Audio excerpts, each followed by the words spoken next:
Welcome to the program. This is Daily Politics on Trust TV. I'm Abdullahi Ahmed. Thank you most kindly for joining us. Tonight on the program, as 2027 politics begins to build a lot of momentum, old alliances are breaking and new ones are forming. But while defections gather pace, some political figures are choosing to remain with the status quo. For instance, the Labour Party's 2023 vice presidential running mate, Senator Datti Baba-Ahmed, says he's remaining in the fold of the Labour Party despite the exit of his principal, Peter Obi. He insists his decision is driven by principle, not convenience, while also saying that he's committed to fixing the internal party crisis within the Labour Party while positioning it as a serious alternative to the ruling APC. He also dismissed politicians regrouping under the umbrella of the ADC coalition as self-serving as well as driven by personal ambition. All of these, not necessarily new points of view from the Labour Party chieftain. On the program tonight, we'll be speaking directly to Senator Datti Baba-Ahmed about some of his recent comments as well as the current state of affairs regarding Nigerian politics, what's ahead of us as 2026 already started on quite the big political note, and why he's parting ways with his former political ally, Peter Obi, and what lies ahead for the Labour Party as the momentum continues to build around Nigeria's political atmosphere. Well, let's start with a briefing on today's political stories. Former Labour Party vice presidential candidate in the 2023 election, Datti Baba-Ahmed, has declared interest in contesting the 2027 presidential election. He made the announcement at a rally held at the party's national secretariat in Abuja. The move comes barely 1 week after Peter Obi quit the Labour Party for the African Democratic Congress, ADC. Former Vice President Atiku Abubakar has warned that Nigeria's democracy faces serious pressure, accusing President Bola Tinubu's administration of weakening opposition parties. In a statement signed by his spokesperson Paul Ibe, Atiku said shrinking political space will push the country towards a one-party structure. He also pointed to nearly 3 years of economic hardship, which he blamed on government policies. APC National Chairman Professor Tawe Yelwadda says governors do not control the ruling party. He said party decisions are taken at the national level, not dictated by state governors. Yelwadda spoke while featuring on the Sunset program on JFM in Jos Plateau State. Days after terrorists killed over 40 people in Niger State, fresh attacks have hit Kwara, Katsina and Kaduna states. Several people were abducted, including a photojournalist in Kwara. 7 persons were kidnapped after a failed attempt to abduct the traditional ruler of a Danla community in a Felodun local government area, Oba David Oerinola, and his wife. More victims were taken from several communities in Katsina State. Some of the latest developments there in the polity. Let's bring in our guest for tonight as we talk about politics, the 2027 general elections, and what is playing out before Nigerians. He's the running mate to Peter Obi in the 2023 presidential election. He's none other than Dr. Senator Datti Baba-Ahmed. Thank you so much for joining us on the program. Compliments of the season. Thank you. Happy New Year. Thank you. Same to you. It's been a while. Yes, it's been a while. I've, as much as possible, tried to stay away, stay below the radar, but... Did it have anything to do with what happened late last year? Because I remember one of your last appearances or previous appearances before the year ended, and some of your commentary online, the DSS was involved one way. What happened there? In summary, it started from my work. We had broken new records. For the first time, a serving African president accepted our honorary degree. For the first time in Nigerian university history, an African president attended and delivered a lecture. And Charles Aniagolu, being a very cerebral person that he is, was full of appreciation. I actually invited him. So since he couldn't attend the convocation, he now insisted in inviting me to discuss, our successes in education. Because it's my job, I decided to go, telling him that my plan was to stay away till after Ramadan. And that morning, or the day before, a state of emergency was declared. So that morning, Charles called me and said, no way, you can't escape. You have to say something about the state of emergency. And I said what I said about the state of emergency. Then a mild Nollywood drama played out, very well played by DSS. But I would like to say they took some risks. The person who ordered that operation is probably still a raw civilian. Because to send the kind of contingent to just invite someone like me was totally unnecessary. But where whoever it was made a mistake is that he took the risk that somebody else could have been following. And while they tried to execute that, they could have claimed resistance and opened fire. And it would have been on that person. It was totally unnecessary. It was clandestine? It was clandestine, right, of sorts. When I got in there, the boss was very civil, very professional. And we had very meaningful discussions. I could see after a while, he couldn't wait for me. He couldn't wait to escort me out. He escorted me all the way to my car. My car was brought all the way to the VIP bay. Boarded and I could see the shock in all their faces, like, this is not the guy that they went to bring in. And now the boss himself is escorting him. But, you know, I told him that I'm not a criminal. The criminal are in your corridors of power, in your offices. Don't you have my phone number? Call me, I will gladly come to see you. And, of course, no regrets over and no apologies over what I said. However, out of humility, sheer humility and respect, because, you know, they treated me with respect. For somebody that high to plead with you that their government is weak, which I had said in my interview, that your government is very weak. Never mind all the EFCC and all the arrests they are making. The government is weak. So I said it already. He said, the government is weak. Please, the things you are saying, can bring it down. I said, all right, I don't want to bring down any government. What do you want, please? I said, okay, fine. Turn it down. So, look, it's not even worth my while. It was unfortunate a state of emergency was declared when I went to discuss education. I'm not the person who said the truth is bitter. It's a lifelong, age-old saying. The truth is bitter.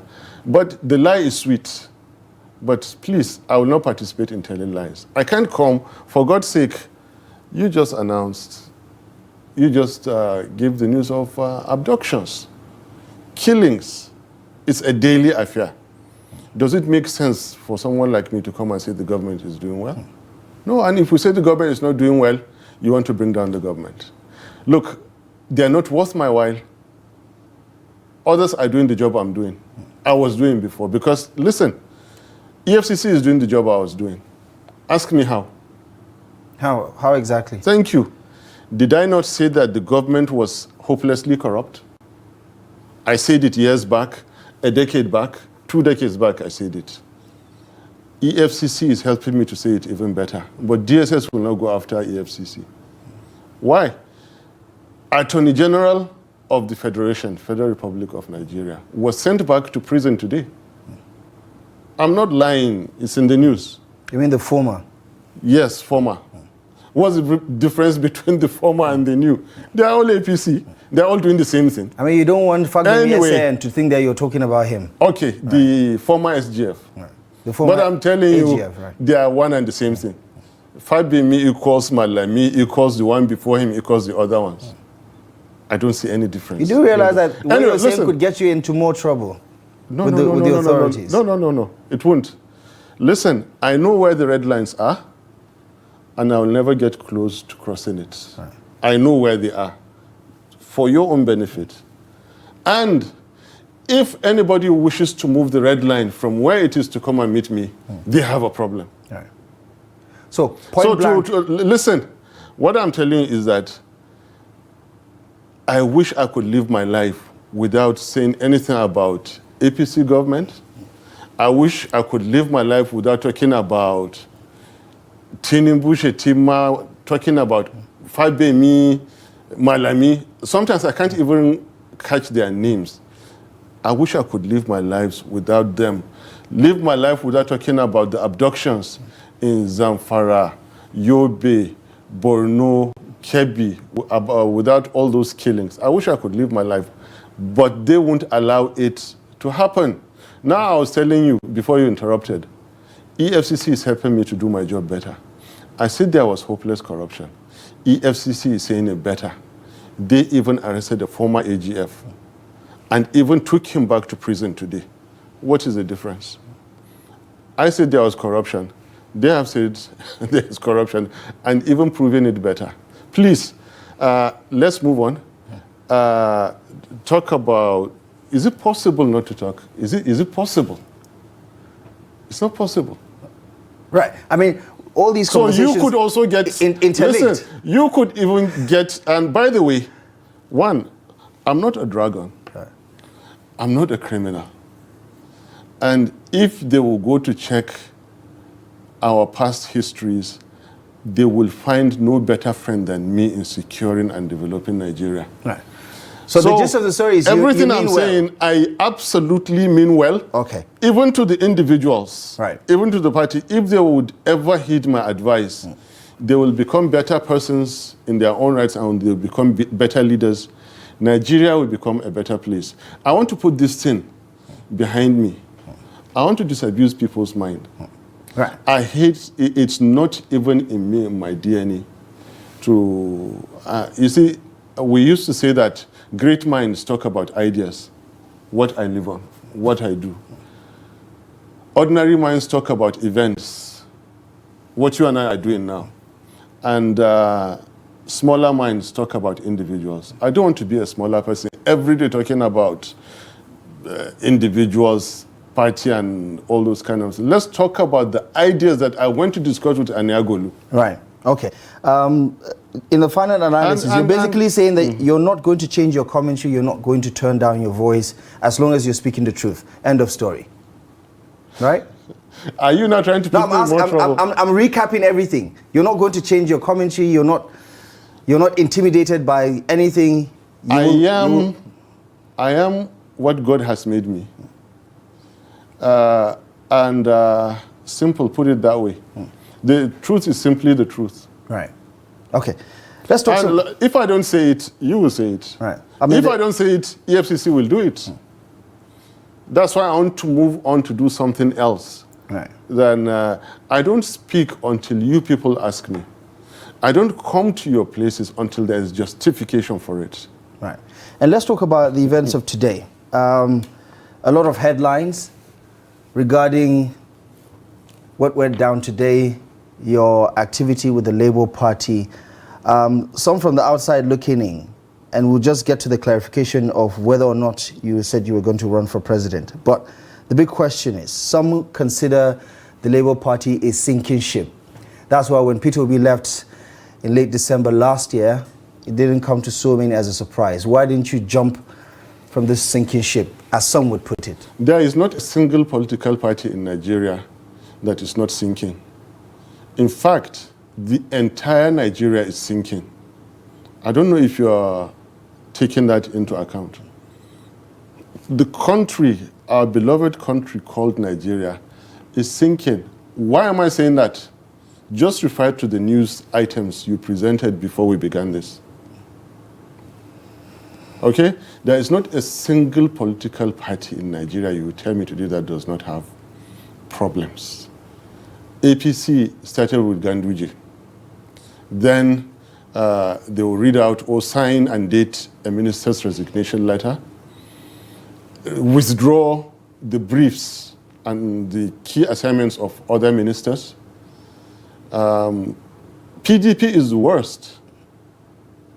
PDP is on deathbed. ADC has its major promoter, one of the major promoters, in prison today. ADC has so many landmines ahead of it. And any other party that is going to be promising will have itself attacked. So it's not that we have a choice. We're not going to run away and give up our hands simply because somebody's survival strategy is to destroy all political parties. But aren't some political parties safer than others? Labour Party is safe. Labour Party is where I found myself to be. Labour Party is where I went to promote national unity. I wanted a Southeasterner to be elected, and he was elected in 2023. I wanted, after the 8 years, the drastic 8 years, the kind of rotation we were used to, it would be a Southerner, it would be a Christian. I wanted that to happen. It didn't happen. So it's not about the safety of the party, you're getting it wrong. It's about the promise of that party. So come back, let us talk about not how safe What about Labour Party stability? is. What about stability? You have to pay a price. You have to make efforts. You have to make those efforts to make the party stable. I called on Obi and his people to reconciliation before they left. That is part of stability. Today I announced that I will continue my reconciliation efforts in the party. That is part of stability. I hope I answered your question. I mean, not necessarily, but you have to consider what many are saying from the analysis around Labour Party's positioning as a key factor in 2027. They say Peter Obi gave Labour Party the it factor in 2023. And without Peter Obi, the Labour Party is not relevant anymore. You see, don't drag me into those kind of talks. And you come back to start blaming me that I'm talking about individuals, saying that I'll get into trouble. I may never get into trouble. I will never get into trouble because I'm not what you think, the kind of people who get into trouble. Unless if they want to forcefully get me into trouble, I will not. Look, you are going by the standard narrative of what you read on social media, what you think you hear on the air. Believe me, the standard narratives are, in this day and age, not the correct position of things. You will find out to your great dissatisfaction that the real things going on are reported by less than 5% of the media. A good example today is that I announced to the whole world, electronically, in print, in every possible way, that it is not yet time for me to declare. It is there in writing, and I said it. Yet they still went ahead to say that I declare my intention to contest presidency, and that is not true. You're not running for president at the moment. Hold on, please. Last week, the former presidential candidate left our party. The only reason I'm here today and what I did early today in the morning is to tell the world that I'm still in Labour Party. That's all. I am still in Labour Party. I am not satisfied with the arguments, with the points submitted for leaving Labour Party. That is it. And less than 5% of the correct media is reporting the correct thing. So what you are taking from, to ask me the last question that you asked, that the people are thinking Peter Obi made Labour Party what it is. We have had all these kind of things. Nobody is an island in this life. I'll give you a clear example. They used to brag to us that it was the popularity of late Baba Buhari that made so many governors, so many senators, smaller ones, House of Reps and all that. Until one day I tapped somebody on the shoulder and I said it was the Nigerian army who made late Baba Buhari a head of state. He didn't even know there was a coup going on. Drove his car from Jos to Kaduna, met her, and they said, okay, you'll be the head of state for now. In life, you must join something to become something. In life, you must benefit from efforts of others, and others must benefit from your own efforts. Labour Party existed. Labour Party produced governors before Peter Obi. All right. And Peter Obi came. Yes, he had the Southeast support. He had the North Central and Christian support in the North and all those kind of things. Yes, of course he brought, if you were to join Labour Party tomorrow, at least you brought in your family members who are your diehards.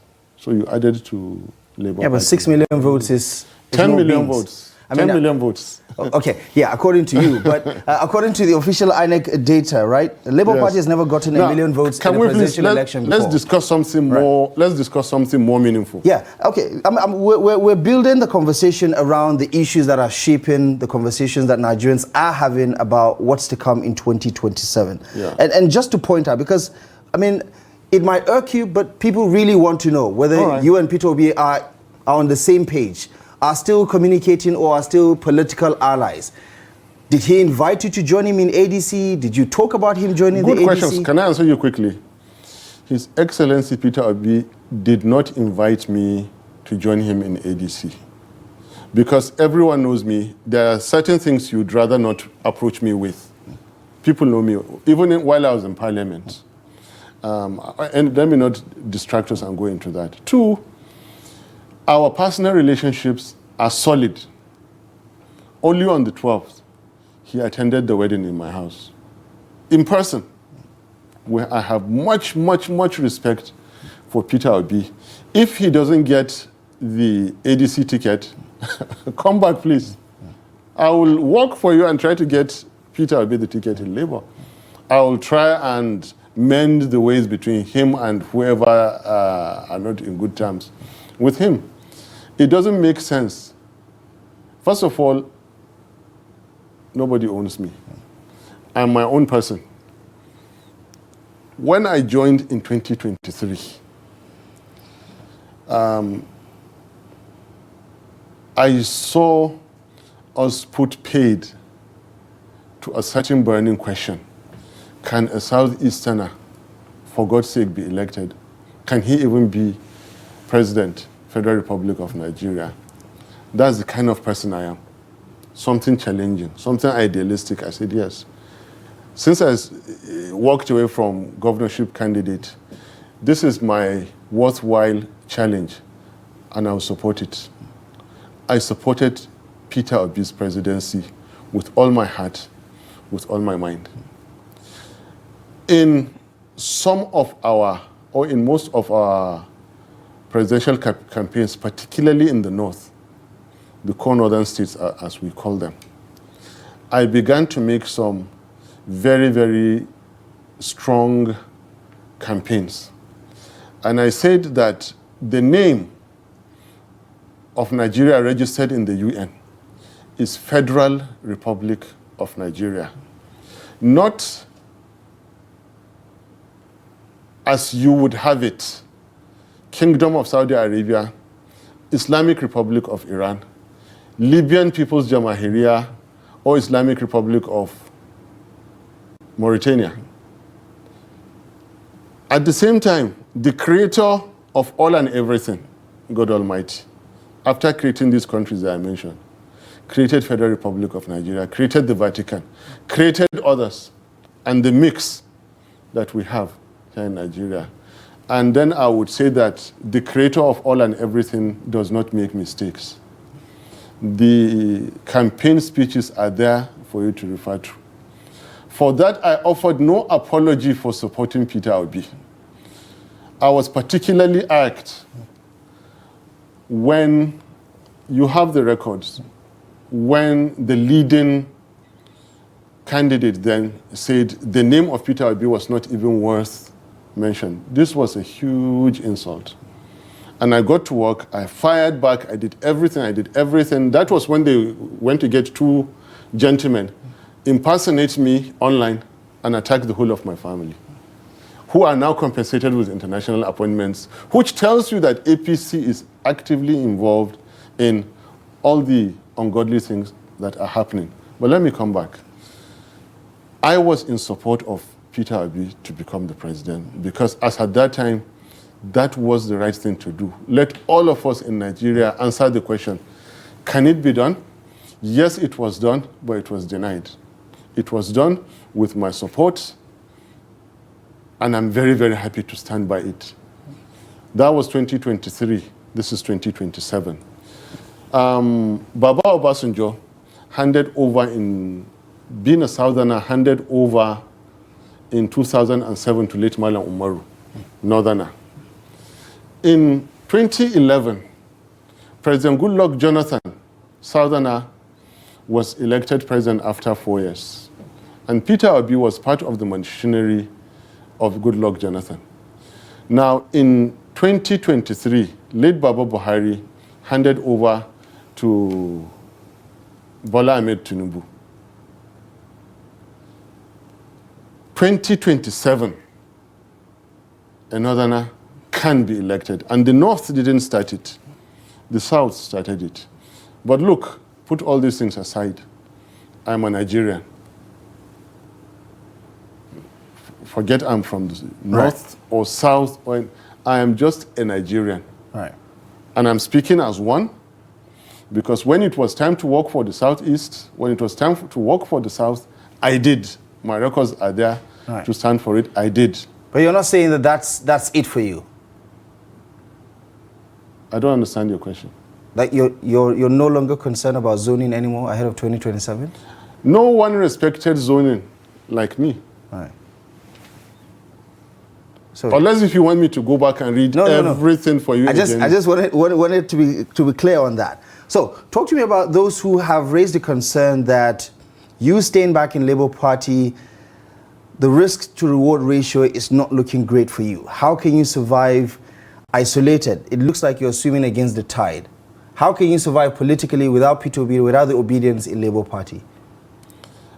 I survived, I did well before I met Peter Obi. I won elections before I met Peter Obi. Contrary to what people are saying, of course we respect the court rulings. We obey the court rulings afterwards. You have no choice but to do that. I have never lost an election in my life. Any election that I got the ticket to contest, even the one, it was Peter Obi who was presidential candidate, not me. I have never lost an election. Swimming against the tide, what is wrong with that? Do you want the tide to carry you? Of course not. I'm not one of those lazy politicians who want to sit down and follow godfathers and use sentiments to achieve the offices they want to, and then at the end of the day, they will never do anything for the people. I will work, I will struggle. If swimming against the tide is it, I'm prepared to do. Right. There is nothing wrong swimming against the tide. What is the tide? APC is not a tide. Because if I were to face APC without the support of the standard thing, INEC doing what they do, DSS doing what they do, and police doing what they do, and I'm not getting into trouble for that. I'm saying the facts. Without that, I will beat APC before 12 noon. You're that confident about it? I am confident. These are people who have not secured Nigeria in 12 years. And you think Nigerians are stupid? They're not. We're not. Right. And let's talk about what this current situation means. I mean, you've not been a believer in the coalition efforts. We've had several conversations about this. You've had your doubts. You've expressed your doubts. You say you've not seen the roadmap. You don't believe there's a lot of genuity. You've talked about self-serving politicians on that side of the aisle. Does Peter Obi's joining the ADC change your mind, or at least make you consider if ADC is a possible solution to the problem? In your last statement, a lot of words have been attributed, as you say, put into my mouth, which I didn't say. I challenge anybody to say where I said self-serving. I didn't say that. People are lying against me. People are saying I did what I didn't do. Now, and to correct you, in your own program in Trust TV, I said that I believe in the principles of coming together. English language, use coalition or anything. However, this coming together, I have asked many questions that were not satisfactorily answered. Very quickly, I'll try to tell you the people who lost out, except Peter Obi, almost everyone in ADC today are those who established APC, that is misruling Nigeria to where we are today. Please, why should I walk into their game again? Please, why? Convince me what is wrong. There are a few individuals that I respect tremendously, including Baba Oziri Atiku, on personal grounds. Amechi is somebody because of his heart. He's a lion. He's a fighter. I respect, and he's an achiever. I respect Amechi. And given the right friends, given the right terrain, Amechi will do well. But besides Obi, everyone in ADC is part and parcel of the APC of 2015. I mean, not all the of chairman, them, right? Well, thank you. And but Senator the David chairman and Senator David Mark. But I would tell you, I know David Mark better than you because he was my Senate president while I was in the Senate. I know what I suffered in his hands. He may listen to me, but I have never faced him to tell him, sir, I know what you did. I know what he did. So your beef with ADC is personal, not no, it's ideological? not personal. It's ideological, and it's those ideas I'm giving you. I told you here that they don't have a Buhari in ADC. Because today, if Atiku wins the ticket, others have a problem with that. If Amechi wins the ticket, others have problem. If Obi wins the ticket, others have problem with it. That is one. Two, they don't have a Tinubu. Tinubu was focused, resourced, determined. And of course, he has a lot of sense and experience that he applied into this. They don't have it in APC. Three, in ADC. In ADC. Three, they don't have a Jonathan in the game. Why do I mean by Jonathan? Jonathan was elected in 2011 with the promise to northern elements that he wouldn't contest 2015. So there was a promise issue. And the North felt it was time to go back to the North. So before I go into other structural misgivings of ADC, which will take much longer, just these three things I have told you are enough for me to stay away from ADC. But the most fundamental is number one. These are the people who created the dragon called APC, misruling Nigeria and destroying Nigeria today. Nothing has changed about them. One of them is in prison today. What if the situation is choose between the two evils that you would consider evil in this sense, metaphorically? ADC is a lesser evil. Compared to the ADC. ADC right. is a lesser evil than APC. ADC, and thank you so much for asking this question. ADC is a lesser evil than APC.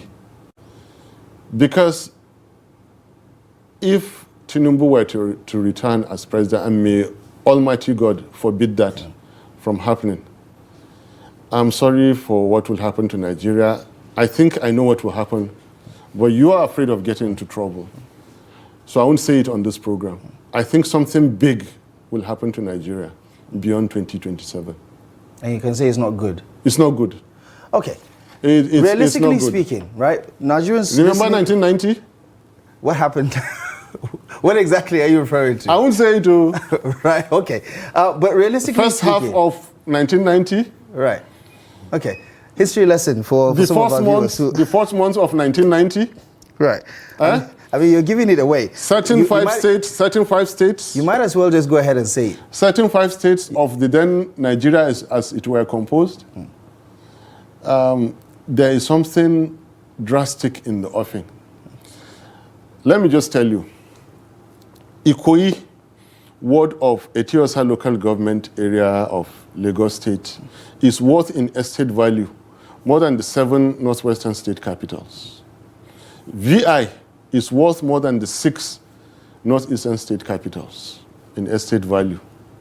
And if you read World Bank and other statistics, like I do almost every week, you will find out from health to education to income to industrial to financial statistics, the North, particularly those 5 northern states of April 1990, are the major culprits. We in education, you will see that the top performers categorically are on one side of Nigeria. The lowest 10 performers in education are categorically another side of Nigeria. If Uncle were to cross over 2027, and let me just tell you again, I know what I'm saying. Are you with me? Yeah. I know what I'm saying. The people that you asked me about when we sat here, they know I know what I'm saying.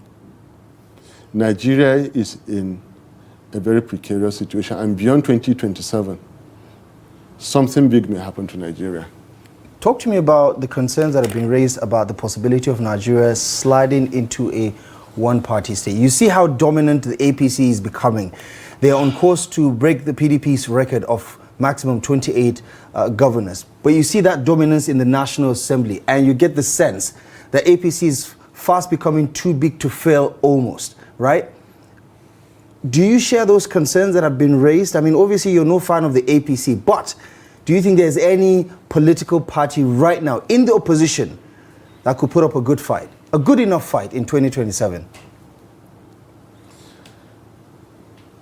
I'll answer your question, but you need to know who you're speaking to. To the very smallest that I can humanly do, I comply with all rules and regulations. I have never had anything close to, you know what I mean, bad record to my name. What I said before, let me say it again. I know where the red lines are. And I will never go close to a red line. If somebody is trying to move a red line to meet me, they have a problem. So believe me, I know what I'm telling you. The big problems of Nigeria today cannot be sorted, cannot even be addressed, cannot even be understood by the general public that we're addressing now. If you use those light language that people want me to use, no, the government is trying, no, they are putting efforts, I will never lie. Those kind of words are typically what are misleading the leaders we have today to think that they are doing well. And then we continue to have the insecurity and the corruption and everything that we've had. If the government had not ended of Buhari, they had another 8 years, possibly that Malami would have still served as AGF for another 8 years. Late Baba Buhari will never remove him. But what happened? The same APC government is now locking him in prison for corruption. Just to let you know, and for everyone to understand, that the kind of mild language the typical politician uses will not even make the general public understand the gravity of our situation. So feel sorry for me that I am taking it upon myself to use the appropriate language to make general public leaders, politicians understand that you cannot solve our problems by mediocrity. These leaders are being worshipped like demigods. If you look at them, who are they? Read their histories. Not too long ago, who are they? Who are they? What can they be? What have we not seen other leaders in a pity state afterwards, simply because they are holding an elective office of trust. They want me and you and everybody not to say the truth about what they are doing. We should be afraid because they move around with sirens. We should be afraid because they call them excellencies, and the securities that should be winning the war in Sambisa and Zamfara are deployed to take care of them. We should be afraid. Nigerians, wake up. Obi said this, wake up. Obi is still my friend, still my boss. Wake up. I'm not using the language that will continue to deceive our leaders, because somebody has to tell them to realize, to wake up to the fact that, look, you are running Nigeria aground. You are destroying Nigeria. How many more days are left? So you don't have concerns about APC dominating? APC has never dominated. I can tell you some commercial defections that have happened. In a key northern state, contract of 96 billion, or was it 90 billion? We in education, we know how important our job is. But this party does not care to bastardize educational institutions to make somebody happy. Here are the contracts, here are the licenses. Go and teach anything you want to teach. So long as you come back to our party, we'll let you. It is happening again in Lagos. Is that a speculation? I have facts about everything I'm telling you, right, but I just told you they are not worth my while to start calling names. You will say I will get into trouble, and then you want me to give facts and call names and everything. Just have to check if you have your facts correct. I do. Right. I do. Look, before I speak, I know what I'm saying. I'm not perfect, but I know what I'm saying. Right. Let's talk about the Labour Party and its internal crisis. Last year... Let me finish answering your question. APC has never been a dominating party because we know how they came to power in 2023. The constitution was breached up to now. IREV was switched off. And for the first time, a card-carrying member of another party is made a serving key minister in APC government. And he's killing the other party. So yes, from that point, APC will continue to increase in numbers. They give out contracts to members of other parties. They find out what favors do you want, what else, what can we do for you, what's on the deal. Everything is a transaction. Some will say, Doctor, that's good politics. That's not that's good politics, isn't it? That is good politics if it's moving Nigeria forward. That is bad politics if your life and the lives of everyone in Nigeria is at stake. Our security is at stake, and somebody is horse trading political positions and party membership. Come on, what are you doing? What are you doing? You are trying to encourage by saying this is good politics. Go and trade the future of Nigeria away. No, I'm saying on the issue of contracts, for instance, if the government decides to work with people it believes would boost its own chances of winning the next election. I can't believe your style of thinking. No, I'm saying that this is the reality. I don't want to pick I'm saying this is the reality, not just in Nigeria. Everywhere else you go. No. Contracts are given to professionals who are registered, known in those lines of businesses. Contracts are given to deliver value.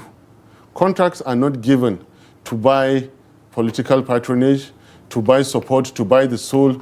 Contracts are not given to enrich individuals unnecessarily. That's not companies. On those points, I agree with you. Mm-hmm. But I'm saying that let's come back because you are derailing because somehow the arguments you are even making. Not necessarily making an argument, just asking a question. No. Right. That's not how it is. So, to categorically answer your question, APC up to now is not a domineering party. So those APC, numbers don't scare you? They don't scare me, and they shouldn't scare anybody. They shouldn't scare anybody because For now, there's something we call sheath your swords. Come February, if it were to hold in February 2027, if INEC, DSS, and police were to sheath their swords, we're not going to help you to rig the elections. Go out and let Nigerians, be it Atiku, be it Obi, be it me, be it anybody, APC will be defeated before 12 noon. Okay, let's bring it back to Labour Party. The internal party crisis has been a destabilizing factor for quite some time now. You have extended the olive branch to both sides. You've initiated a reconciliatory meeting some time ago last year. What happened to that? And today we saw you with the Abure-led National Working Committee of the Labour Party that is also dealing with another fallout because INEC earlier in the day did not recognize the candidates they sent to it because of the outstanding legal cases. So what's happening with those efforts to unite the Labour Party? In my speech, if you read it, I said the efforts will continue. AFCON is going on now in Morocco. And you'll see the players, they will take you to the right and come back to the left. Take you to the left, come back to the right in the name of dribbling. And APC is playing football with all and everybody because they have the means, they have the power, they have the money to do it. That's exactly what is happening. If INEC takes you far to the right, they will not dribble you to the center. The courts will now take you far to the left and come back to the right, to the center, throw the ball over you, put it in between your legs. They keep dribbling us. That is just what is going. They are making mincemeat of all the political parties. We're at their mercy for now. But God Almighty is the merciful, and He is all able. Right. Yeah. Just before we go, if Mr. Peter Obi today picks up the call and said, Dr. Datti Baba-Ahmed, join me in ADC, let's fix this thing. Yeah. What would you tell him? With due respect, sir, I can't. When he was supposed to invite me, he didn't. But we ran into each other in the only meeting, the only conference that I went to. That was the day I wanted to be convinced, and I wasn't convinced. We met. He didn't invite me, but we met there. Even while we were there, I gave him my reservations about it. But this is a hypothetical question. At least let Peter Obi get the ticket first, there in ADC. You saw who went to pick him. You know what I mean? In that high table in Enugu, there was only one person who dressed differently, to the right. I don't have to call him. He is a master politician. He is one who came to carry Peter Obi to ADC. I wish my boss, Peter Obi, well, in the hands of those people. Let him get the ticket. There was a day in 2018, I went to Uncle Tinubu and giving him my reasons. After about 1 hour, he said, "You want to be president?" I said, "By God's grace, sir." "In PDP?" I said, "By Allah's will. Go and get the ticket and come back." He knew I wouldn't come back. He knew I wouldn't get the ticket. But he's a master politician. He knew it. Are you saying now, so Peter Obi, go and get the ticket and come back. If they are holding him responsible for denying them in 2023, and I'm happy to be... Who's they? The ADC now. There was no ADC of this nature in But there was 2023. Atiku in PDP. Right. So Atiku then. There was Atiku in PDP. There were the others there in PDP. Do you think they have forgotten? He was vice to Atiku, moved away, picked Labour Party ticket, shared the votes, as they will say, we won. And then you come back now, after what happened in 2023, denying Atiku his 34-year ambition, efforts now, 34 years. When I was doing my NYC, Baba Waziri was an aspirant. In 2018, we contested primaries together. In 2023 general election, me as vice. God knows what will happen in 2027. And now Peter Obi will come and say, no, it's still zone to the south. Please leave it for us. You think they will do it? Just this morning, Atiku was saying that he's not stepping down for anybody. He's not stepping down for anybody. What is your gut telling you about what will happen in ADC? I don't know. Yeah, but I suppose you have a feeling. I think it is very unlikely that Peter Obi will get the ticket in ADC. If he gets it, I'm happy for him. What about a vice presidential slot? Do you think he should take it if it's offered? It's not what I think. He said he wouldn't take it. Right. He said he hasn't traveled all over the world to learn how to be president and then come to take vice presidential candidate. Now you are helping me to make my point. Ya Allah, thank you. You're helping me to make my point. Just asking questions, actually. Why I won't go to ADC, you have helped me now. Right. Because Atiku will not take VP. Amechi may not take. Peter Obi will not take VP. All of them have to win. In 2015, they had late Baba Buhari. Right. And they had Tinubu who was saying, if you are joining us, I hope you are ready. This man will win. All of us will support him in the primaries and we'll go and take over. Right. And then he had his 16-year master plan organized, which no other politician in Nigeria has been able to do. I'm not praising him for this. I said it before in your own program, that Tinubu has done what others were not able to do. So please see me for what I am. Right. Even the good sides of Tinubu, I will tell you. In the same way, I will tell you the bad sides of Tinubu and his government.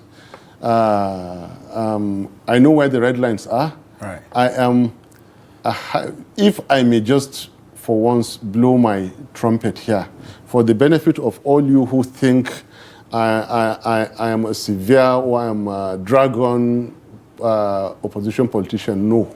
Right. I am gentle, I am highly disciplined, I watch what I say. Right. The truth of the matter is Nigeria is in a bad situation. The kind of language that you people expect to be used on these leaders is not going to help. Right. Dr. Datti Baba-Ahmed, it's always a pleasure. Thank you so much for the analysis. That's all the time we have, unfortunately. Thank you so much for joining us on Daily Politics. My pleasure. It's good to see you again. Thank you so much for your time. Right. And that is a wrap on tonight's edition of the program. Thank you most kindly for joining us. We'll be back tomorrow live at 8 p.m. Until next time, I'm Abdullahi Ahmed. For myself and the rest of the team, thank you for joining us. We'll see you next time.